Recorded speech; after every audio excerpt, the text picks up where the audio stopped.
Ayan, i-zoom ko siya. Ito po, 'di ba ang vision natin ng universal healthcare ay dapat buong Pilipinas, lahat ng mga Pilipino ay mako-cover ng universal insurance natin, and that's PhilHealth, no? So, dun sa batas na yon, para mapondohan natin at maging achievable itong vision ng universal health care sa Pilipinas, ay naka-identify ng apat na sources ng pagkukunan ng pondo. So unang-una po ay kasama diyan yung PAGCOR at saka PCSO revenue, 'no? May mga share tayo sa PAGCOR at PCSO. Nakalagay din do'n na kailangan may specific pondo, naka-earmark from sin taxes. Kasama din po diyan siyempre yung tayong may mga trabaho automatically pinagbabayad ng premium. Tapos yung kulang sa sin tax, sa PAGCOR, sa premium na kailangang pondohan ng gobyerno, kailangan pa niyang magdagdag ng appropriation, okay? So hindi enough na kuhanin lang yung mga naka-earmark. 'Pag kulang pa, kailangan dagdagan ng gobyerno, okey? Oh, ito para mas exciting. Ano ba talaga ang pinapangako ng PhilHealth sa atin dun sa lahat ng premium na binayad natin sa kanya? What should it cover? Ha?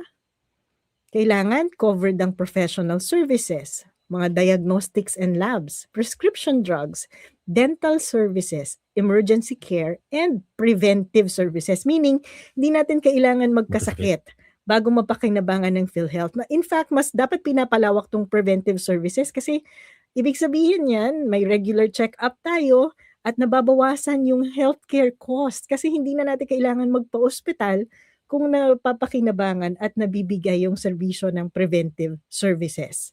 Okay, o tingnan natin. We now have a primary care. Buti na lang maingay tayo. Kaya nagkaroon na ng konsulta package. Kaya wag po tayong titigil sa kakaingay, no? So ano yung coverage ng konsulta package? Consultations, may follow-up visit, health risk screening and assessment, diagnostics and laboratory tests, and coverage ng essential medicines, no? Ang challenge lang dito at madalas 'tong feedback ng maraming tao sa akin 'pag tinatanong ko sila kung, "Oh, ano na ba kayo? Nakapunta na ba kayo sa yakap?" Yakap yung tawag diyan, 'di ba? Ang problema kung ito yung package ng yakap na dapat makuha natin, walang capacity yung mga centers to provide the services. So parang, okay, diagnostic and laboratory, pero walang laboratory. So tutok-tutukan ka na lang ng stethoscope. Yan lang po papakinggan. Mag-BP tayo, Kinuwento ganun. yan sa'yo? Ay, ako na lang nagde-demonstrate. I meant Pero walang yun nangyayari. That's one. Kasi supposedly network siya ng accredited providers, pero dahil ang reklamo ng mga iba, masyadong maliit yung ibinabayad sa kanila. So, they don't want to be part of the network. Ang idea po dito, hindi lang dapat sa public hospitals or sa mga barangay health centers, kung hindi pati private. I think may mga ilang private na rin. Pero yun nga yung problema. Um, they think na maliit yung bayad, so lugi sila. At dun sa mga nag-ooperate, kulang-kulang yung serbisyo. So isipin niyo po, ilan yung buong population natin? So far, 100. as of 2024, 27.8 million ang nag-register at 6.37 million ang nag-utilize. So that's around 23% utilization rate. So mas maganda po na tayo na mga PhilHealth, na tayong lahat, na PhilHealth ay mag-register dito sa yakap, no? Kasi hindi sila mape-pressure na i-improve yung serbisyo na yan kung hindi natin gagamitin at i-utilize. At magbigay tayo ng feedback kung ano nga ba ang nangyayari dyan sa yakap program na yan. Supposedly, ito na yung mga outpatient services, ha? May emergency care, optometry sa mga kailangan ng salamin, yung gamot program, supposedly 20,000 po yan, pero sa accredited dispensing facilities. So, minsan may dispensing facilities, pero nothing to dispense. May dental services na rin po, cancer screening and supposedly rehabilitation, no?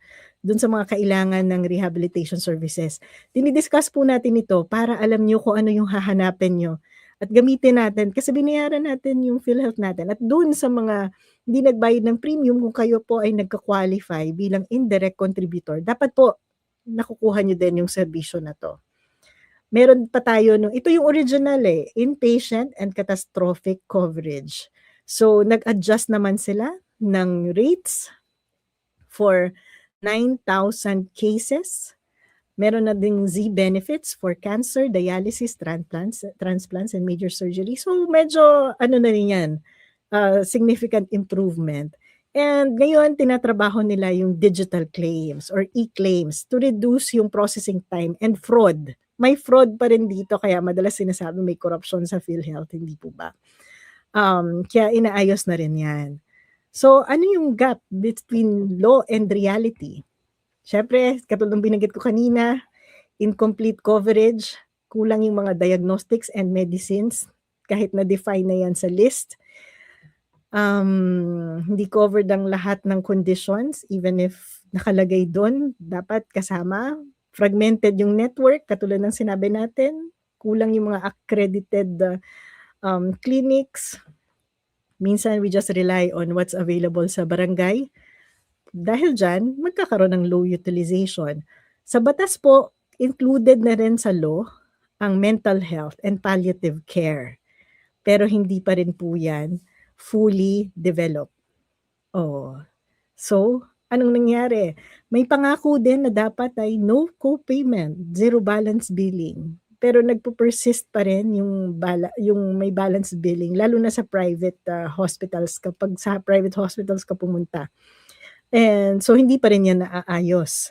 Kasi dapat nandun na rin yung option na yan, hindi lamang sa select government hospitals, kundi sa private. Kasi ang idea nito is hindi kaya ng gobyerno ng public hospital suportahan yung implementasyon ng universal healthcare. So you tap private hospitals, but at the same time, kasama sila sa babayaran ng PhilHealth, no? So, syempre, gumawa ako ng compliance scorecard. Kung aligned ba siya sa mandate niya, or partial lang, or may significant gap. In terms of, ito po yung, sorry, ang nerd, no? Sabi ko sa'yo, parang thesis presentation to eh. Ito yung dimension: overall coverage, primary care, outpatient services, medicines, diagnostics, emergency care, inpatient care, catastrophic care.